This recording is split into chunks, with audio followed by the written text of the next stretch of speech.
Hello everybody, welcome back to the Eden Audio YouTube channel. Today we're going to discuss a topic that's very interesting, and it's quite prominent in the news, and that is the future of the high street, the future of retailing. Now, I've only been in England 2 years, so I can't really talk much about England and the high street here, because I spent most of my life living in Spain. I moved to Spain in 1988 and I lived there for about 30 years, and I noticed the difference of what was happening over time, especially so since the year 2006, when the major economic crash happened and Spain really did suffer badly. I used to live in a place called Mijas, which is right down the bottom of Spain, southern Spain, close to Africa, and next to Mijas was a place called Fuengirola. Now in Fuengirola, I used to walk up and down that street and I used to see people opening up new businesses. And I thought to myself, as I walked past the new shop that was just about to open, I thought, that looks a good business. I bet they're going to do really well. But 6 months later, it was closed. Somebody else would go in and they'll start their business. And they would kit out the shop, make it look really nice. Do the walls, new lighting, new flooring. But the same thing happened. 6 months later, boom, they were gone. Shop closed. Back up for rent. Someone else would go in there, another new business. Same thing happened. Maybe they were lucky. Maybe they got a year and a half. But you knew they were going to close. And it was a shame. It was a terrible shame to see it, because you saw all these businesses, people putting their life savings, their heart and soul into their business to try and make it work. But they failed. Just people weren't going into the shops and buying things. So sad to see. Now, what was even stranger was that there was this plot of land in Fuengirola, just in between Fuengirola and Mijas, down the N340 as you're going down the Costa del Sol. There was this plot of land, and every Saturday they used to have a sort of a flea market there. And it was jam-packed with people buying their sort of second-hand tat, that sort of thing. But it was jam-packed with people. Just to the side there you had the gypsies living there. Then you had this flea market. Now the town hall cleared that flea market, moved it to another part of Fuengirola, and they moved all the gypsies and put them also in another part of Fuengirola. They just rehomed them. So they had this piece of spare land. Big area, and they decided to put in there a store called El Corte Inglés. Now anybody that lives in Spain will know that El Corte Inglés is one of the biggest chain stores in Spain. The next one down would be in Marbella. Now Marbella is completely different. Marbella and some parts of the Costa del Sol, there's an awful lot of money. Wealthy Europeans, Russians, that sort of thing. Lot of money. But Fuengirola is a fishing village. And it's very working class. The people that live there are very working class people that don't have a lot of money. So they were going to put this El Corte Inglés in Fuengirola. Now, El Corte Inglés sells good stuff, but it is quite expensive for an area of Fuengirola. So anyway, they built this beautiful modern looking building in what is basically a fishing village. But it was massive, lovely looking building, very modern, very nice. But it was empty. No one used to go there.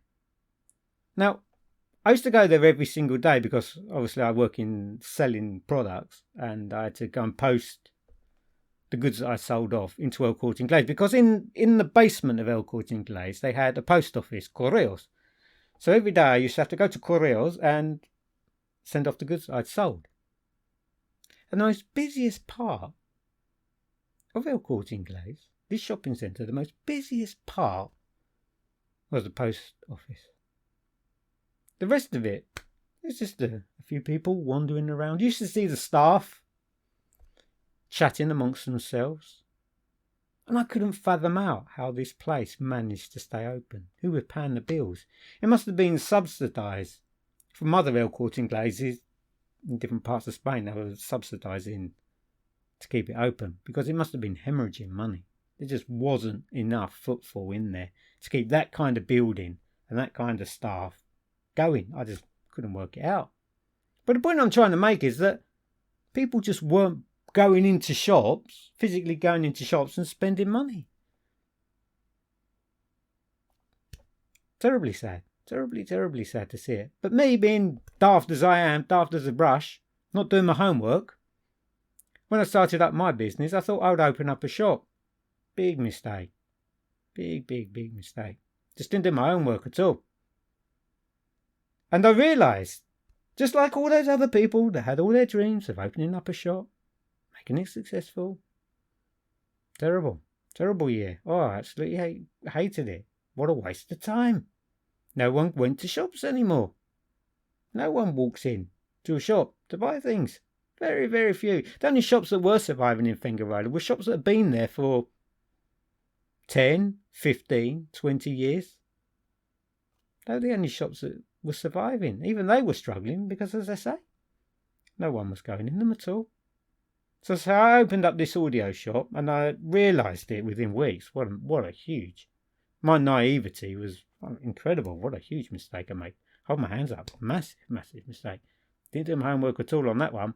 So I decided to work from home, to sell audio from home. Big mistake. And then I was watching a YouTube video about this couple that, again, they had their dream as well. They wanted to open up a record store selling vinyl. Didn't do their homework. Their rates, well, UK is obviously much more expensive than what Spain was, but their rates they opened up this record shop in Brighton, and their rates were £80,000 a year. 80,000. So they've got to pay out, just in rates, £80,000 a year before they've made a single profit. Let's think about that, shall we? Selling vinyl,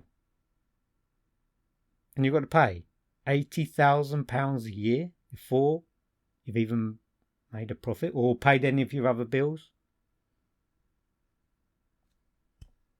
Big problem. Being on the high street, it's just too expensive. Another problem we've got is Amazon. I mean, I'm guilty of it. I buy so much stuff from Amazon. It's so convenient for us all, isn't it? We just sit there in front of our computer, click a button, and boom, we bought something. What do we want to go to the shop for? We have to get in the car. Costs us petrol money. We have to park the car. Costs us more money. We just go on the internet, look on Amazon, see what we want to buy, click that button, and there we've got it. Another now in retail's coffin. What do? How many people, of the viewers I've got on this channel, how many of you go into a hi-fi shop and go and listen to a new piece of hi-fi gear? From my impression, not many. Not many people go and visit dealers. I don't know. So I'm in the dark. So I've only been in England a couple of years, and I'm sort of just getting the feel. I don't know that many people. I don't speak to that many people, so I don't really know. But from the little I do know, or from what I read, and my understanding is that not many people go into what you would call a hi-fi shop on the high street. That's probably why there's not many of them. People just don't seem to. In the year 2019, as we're moving into 2020, people don't go into retail. The only time I think I go into a shop is when I want to buy some clothes or I want to try on a pair of shoes. I'll never buy clothes on the internet. I'll never buy shoes on the internet. I'd always go into a shop to buy my clothes and shoes. But there's too many. Are there too many clothes shops? Are there too many shoe shops? They're all competing amongst themselves. How can they survive when there's so many? So this is the problem that retail faces, and this is the problem that hi-fi faces. Who in their right mind would open a hi-fi retail shop? Again, we talk about shops that have been established. We've got shops here in the UK that have been established for a very, very long time. They've got a customer base. So they're more than likely, they're okay because they've got that customer base. and they can manage to survive. But someone starting out like me, or someone else that wants to start an audio business, to go on the street, forget it. What's becoming more popular is to buy somewhere, like an old barn or an old, I don't know, a warehouse or whatever, out of town, and start something up out there. Brilliant idea. Love that. Excellent idea. Very, very good. It means you haven't got the costs of being on the high street, but then you've got to spend more on marketing to make sure people know who you are to get you there. So what future is there for the hi-fi market, the retail hi-fi market? How do you buy your hi-fi? It's a big question, isn't it? And it's a very difficult question that people that want to start in the hi-fi business need to ask themselves. It's not going to change. Things aren't going to go back to how they were in the 80s. When I did live in England, I used to live near Southend, in Essex. And we used to go shopping there. We used to go regularly to Southend on a Saturday. And it was jam-packed with people down Southend High Street.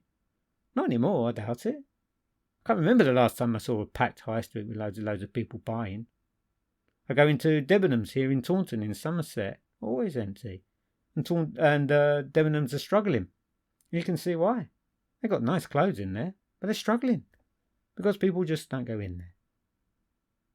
So what is the future for hi-fi retail? I don't know.